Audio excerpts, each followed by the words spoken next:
Dota 2. Dota 2 is a multiplayer online battle arena (MOBA) video game in which two teams of 5 players compete to collectively destroy a large structure defended by the opposing team known as the Ancient, whilst defending their own, as in Defense of the Ancients. The game is controlled using standard real-time strategy controls, and is presented on a single map in a 3-dimensional isometric perspective. 10 players each control one of the game's 119 playable characters, known as heroes, with each having their own design, strengths, and weaknesses. Heroes are divided into 2 primary roles, known as the core and support.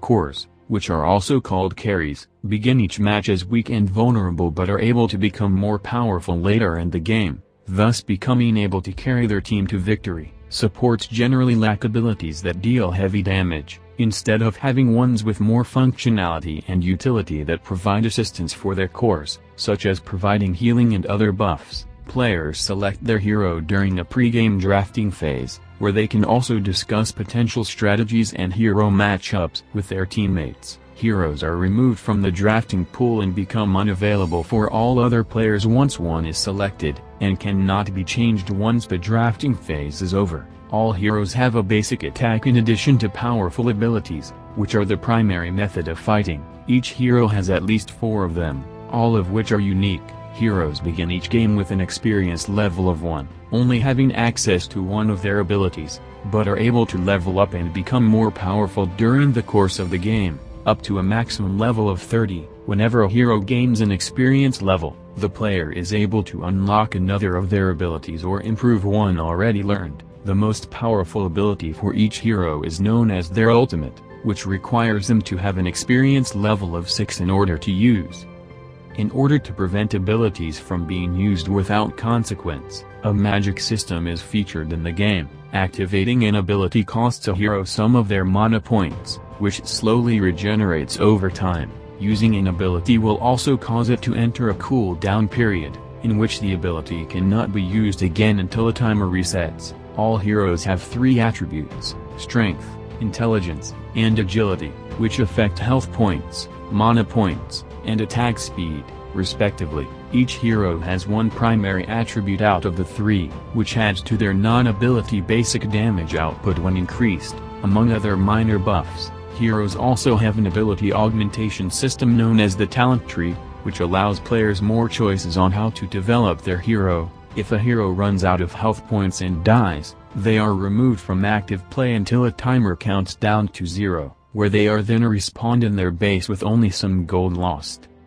The 2 teams, known as the Radiant and Dire, occupy fortified bases in opposite corners of the map, which is divided in half by a crossable river and connected by 3 paths, which are referred to as lanes. The lanes are guarded by defensive towers that attack any opposing unit who gets within its line of sight. A small group of weak computer-controlled creatures called creeps travel predefined paths along the lanes and attempt to attack any opposing heroes, creeps, and buildings in their way. Creeps periodically spawn throughout the game in groups from 2 buildings, called the barracks, that exist in each lane and are located within the team's bases. The map is also permanently covered for both teams in a fog of war, which prevents a team from seeing the opposing team's heroes and creeps if they are not directly in sight of themselves or an allied unit. The map also features a day-night cycle, with some hero abilities and other game mechanics being altered depending on the time of the cycle. Also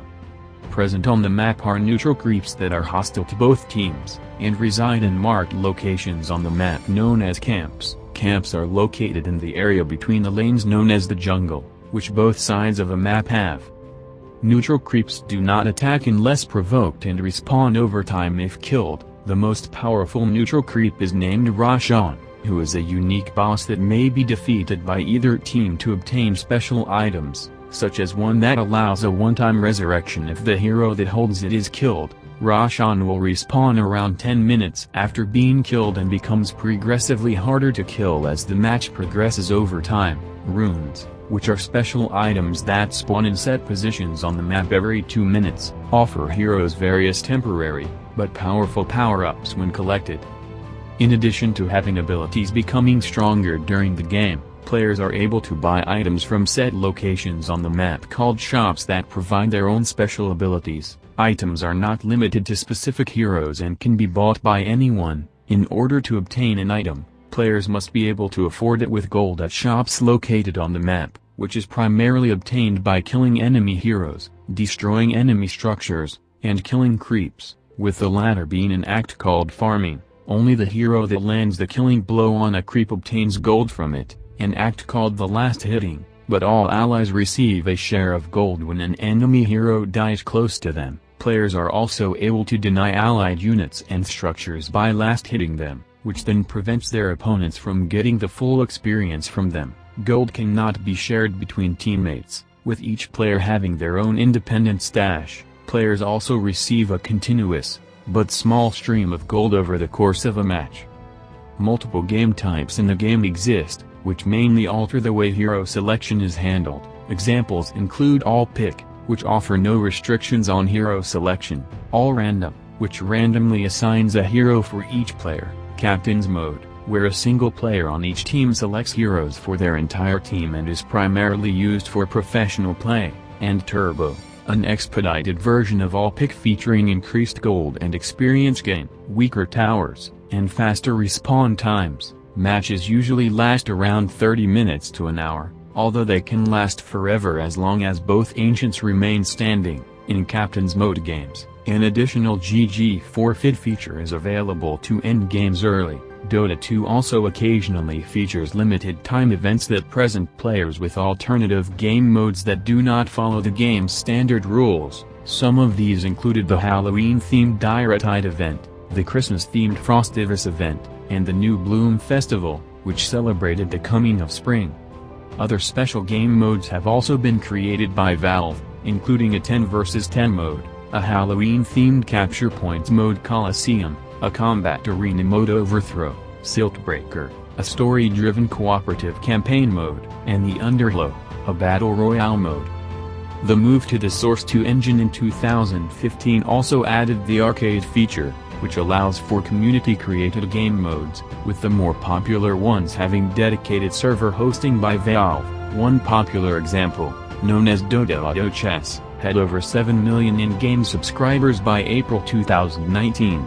Due to its popularity, Valve met with the mod's developers, the Chinese-based Dota Studio, to discuss directly collaborating on a standalone version. However, the two companies were unable to come to an agreement, with them both stating that it was in their best interest to develop their own separate games. Valve's version, Dota Underlords, was released in February 2020 and continued to use the Dota setting, while Dota's game, Auto Chess, was developed without using any Dota 2 assets.